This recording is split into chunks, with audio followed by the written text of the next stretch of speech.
Friends, welcome to my channel. இன்றைக்கி வீடியோவில் பார்த்தீங்கன்னா குலோப்ஜானுக்கே டப் கொடுக்குற ராகி குலுக்கி ரொட்டி எப்படி செய்கிறதுன்னு பார்த்துடலாம். நம்ம சேனலுக்கு நீங்கள் புதுசாக இருந்தீங்கன்னா மறக்காமல் சப்ஸ்கிரைப் பண்ணிவிட்டு கூடவே பெல் சிம்பிளை கிளிக் பண்ணிடுங்க. வாங்க வீடியோக்குள்ளே போகலாம். ஃபஸ்ட்டு இதுக்கு ஒரு கடாயை அடுப்பில் வச்சுக்கலாம். அடிகனமான கடாயை எடுத்துக்கோங்க. இதில் வந்து 1 கப் அளவு 1/4 லிட்டர் கப்பில் நான் 1 கப் அளவுக்கு ராகி மாவு எடுத்துருக்கிறேன். கடையில் வாங்கின மாவு தான். அடுப்பை வந்து லோ ஃப்ளேமில் வச்சுக்கோங்க. வச்சுட்டு நல்லா வறுத்துடுங்க. இப்போ இது கூட பார்த்திங்கன்னா 1 டீஸ்பூன் அளவுக்கு நெய், நீங்கள் வெண்ணெய் இருந்தாலும் சேர்த்துக்கலாம். கொஞ்சமாக உப்பு சேர்த்துட்டு லோ ஃப்ளேமில் வச்சுட்டு நல்லா வறுத்துருங்க. மாவு வந்து நல்லா சூடேறணும். கையில் தொட்டு பார்த்திங்கன்னா நல்லா சுருக்குன்னு சூடாக வரணும். அந்த அளவுக்கு வறுத்துருங்க. அப்போ தான் பச்சை வாசனை இல்லாமல் இருக்கும். கருகிடக்கூடாது. கொஞ்சம் பொறுமையாக வறுத்துருங்க. கையால் இப்படி எடுத்திங்கன்னா கை பொறுக்கிற சூடு வரணும். அதான் நம்மளுக்கு வந்து சரியான பக்குவம். இப்போ பாருங்கள், நல்லாவே வந்து நம்ம வறுத்து விட்டாச்சு. இந்த ஸ்டேஜில் ஸ்டவ் ஆஃப் பண்ணிடலாம். ஆஃப் பண்ணிவிட்டு கொதிக்கிற சுடுதண்ணி பார்த்திங்கன்னா 1 கப் அளவுக்கு சுடுதண்ணி சேர்த்தா சரியாக இருக்கும்.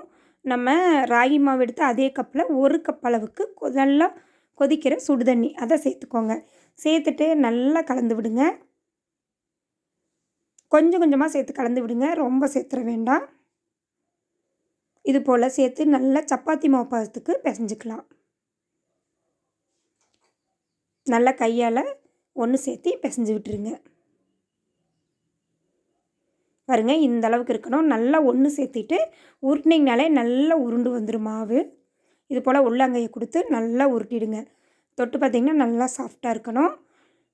இப்போ ஒரு மூடி போட்டு ஒரு 1/4 மணி நேரம் அப்படியே நம்ம ரெஸ்ட் கொடுத்துடலாம். நல்லா ஊறி வந்திருக்கும். இப்போ இதிலேருந்து கொஞ்சம் கொஞ்சமாக எடுத்து உள்ளாங்கையில் வச்சு நல்லா உருட்டிக்கோங்க. நம்ம குலோப்ஜான் சைஸுக்கு வேணுனாலும் உருட்டிக்கலாம். அதை விட குட்டி பால்ஸாகவும் உருட்டிக்கலாம், பெரிய பால்ஸாகவும் உருட்டிக்கலாம்.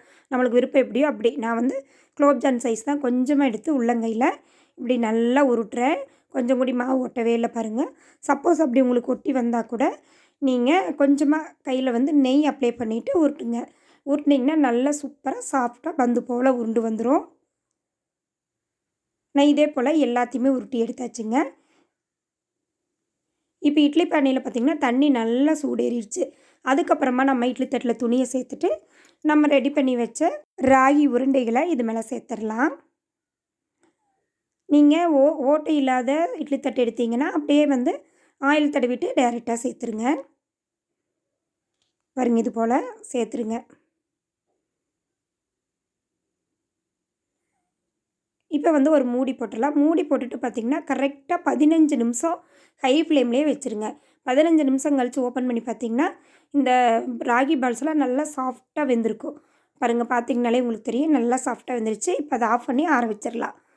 இப்போ நம்ம சக்கரை பாவு ரெடி பண்ணிக்கலாம். ஒரு கடாய் எடுத்துகிட்டு நம்ம ராகி மாவு எடுத்து அதே கப்பில் 1 கப் அளவுக்கு நாட்டு சக்கரை,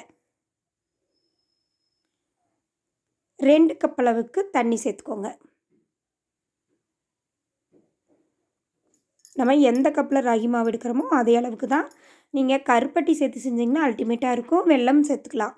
இப்போ இது நல்லா கொதிக்கணும்.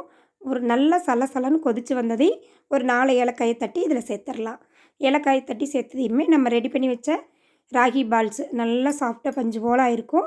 அதை அப்படியே சேர்த்துருங்க. ராகி பால்ஸை சேர்த்துட்டு லோ ஃப்ளேமில் வச்சுட்டு ஒரு 2 நிமிஷம் நல்லா கொதிக்க விட்டுருங்க. பாருங்கள், நல்லா கொதி வந்துருச்சு. நீங்கள் தேங்காய் துருவல் வந்து இதுலேயே கூட நீங்கள் சேர்த்துட்டு ஒரு முறை கொதிக்க வச்சிட்டிங்கன்னா ஒரு 2-3 நாளைக்கு வச்சுக்கலாம். நாங்கள் வந்து ஒரே நாள் கலவை தான் செஞ்சுருக்குறோம். அதனால் நான் ஸ்டவ் ஆஃப் பண்ணிவிட்டு தான் தேங்காய் வந்து சேர்த்துக்கிறேன். பாருங்கள், பார்க்குறக்கு அப்படியே குலோப்ஜான் மாதிரியே இருக்குது. ஆனால் இது வந்து நம்ம பாரம்பரிய பலகாரமான ராகி குலுக்கி ரொட்டி. இது கூட கொஞ்சமாக வேர்க்கடலை தூளும் தேங்காய் பூவும் லாஸ்ட்டில் சேர்த்துக்கிறேன். விருப்பப்பட்ட நட்ஸு கூட நீங்கள் விருப்பம் இருந்தால் ஆட் பண்ணிக்கலாம். நம்ம கடையில் வந்து குலோப்ஜான் வாங்கி கொடுக்குறக்கு இது போல் ஹெல்த்தியாக செஞ்சு கொடுத்து பாருங்கள். ராகியில் செஞ்சதுன்னு சொன்னால் நம்பவே மாட்டாங்க.